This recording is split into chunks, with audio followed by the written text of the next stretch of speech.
Hello, it's me. I've just kind of been sitting in my room in silence for like a second after binging on my phone, and I started tearing up out of nowhere. I've just been kind of allowing myself to feel my emotions as they come, because I noticed that I try to stop myself from crying in the moment when I want to cry, and it eventually comes out when I'm alone in bed in silence. And that's when I can actually like feel them and shed my tears, and to the point where my face hurts. Just from like the actual positioning of my face, it hurts, like just the crying, and my nose gets all clogged up and it's hard to breathe. I find myself really going through everything that's happened so far in the last 2 years, almost 3. I feel that when I started this is my first long-term relationship that I've ever been in before. I started dating him in February of 2022, towards the end of February. And ever since then, like, I've started changing for the better. Like, I didn't have my dad growing up. I always had an absent father. The last time I saw him was when I was 4 years old. And I didn't see him until I was 18 because I reached out to him and I wanted to meet him in person to kind of, I don't know, spark a relationship with him, a father-daughter relationship, and just try to get to know him and ask him, or just try to understand why he left me with my mom. I love my mom. So, I mean, there was always that growing up with a single mom has its own set of challenges. But as I got to be 21, I forgave her for just not being there the way I needed her to be emotionally. But now we're good. We're cool buddies. She's my best friend and I love her, and she made me into the woman I am, and I've kind of been changing ever since I've been in this relationship because it's taught me my self-worth more, and it made me realize that being a man is so much more than what I was what I was shown. And just growing as a person, it tends to cause you to filter your life. And by filtering your life, I mean the people around you. You start to change as a person. You become more feminine instead of being masculine all the time, because that's what I was. I was a masculine female. I was a man-eater, and I was so sexually permissive from 18 to 21, trying to seek attention and love from men through sex. And obviously that got me nowhere with myself, and it kind of just made sense why none of these men wanted me for me, because who wants to date a girl who's so sexually permissive and easy, right? I can openly say that because I've been there and I know what I'm talking about. But what I'm trying to get to is, when your friends see you grow from being that to now being feminine, and now being more softer and kinder and just more confident, you would expect them to be happy and proud of you.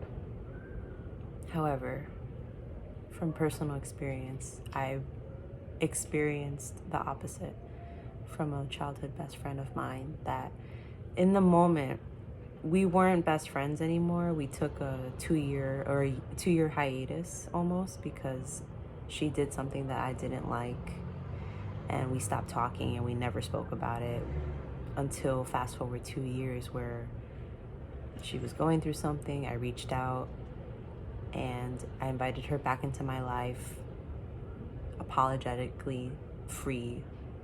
Like, I gave her grace. She didn't apologize to me.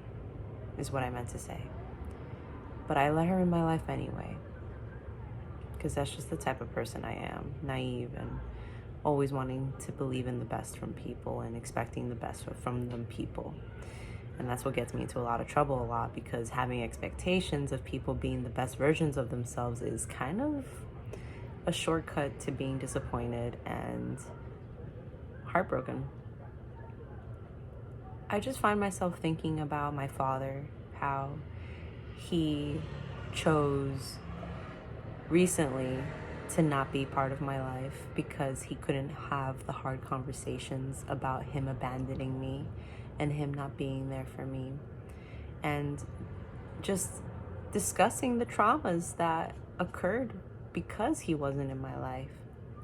He chose not to have a relationship with me because, in his words, he'll do what he does best and just not be there. He volunteered himself to just not be there anymore because I was always going to make him feel guilty. Yeah. I made him feel guilty by simply speaking on how I felt growing up and speaking on what happened.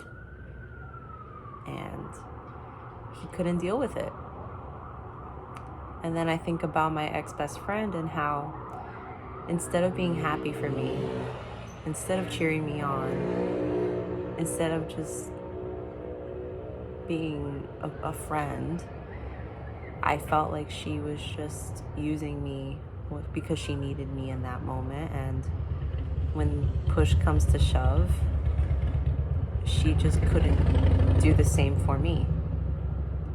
And it came off as if she was jealous or envious of my life, even though I've been through a lot and she knows that.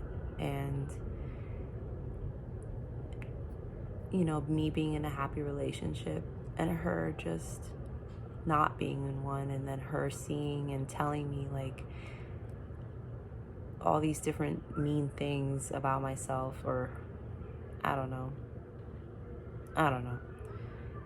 I'm just so tired of talking about it because I've been talking about it for over a year now.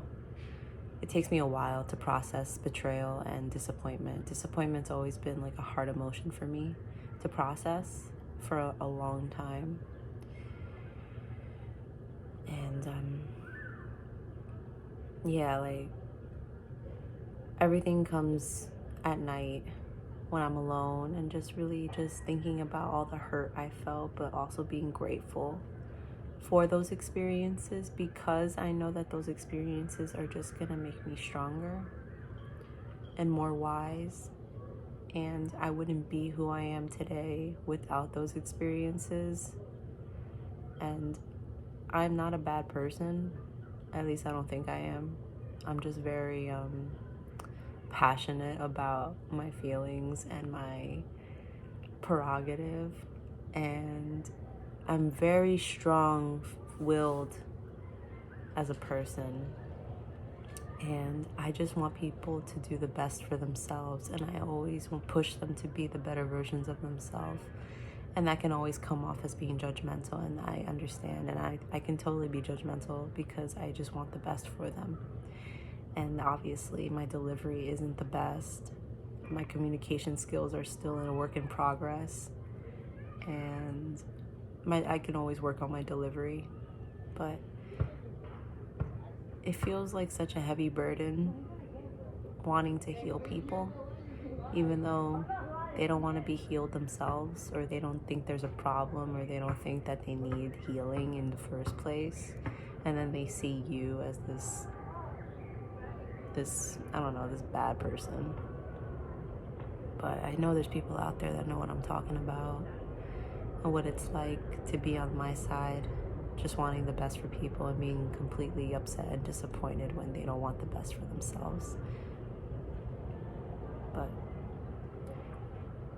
there was no point to this video. It was just me kind of talking about emotions and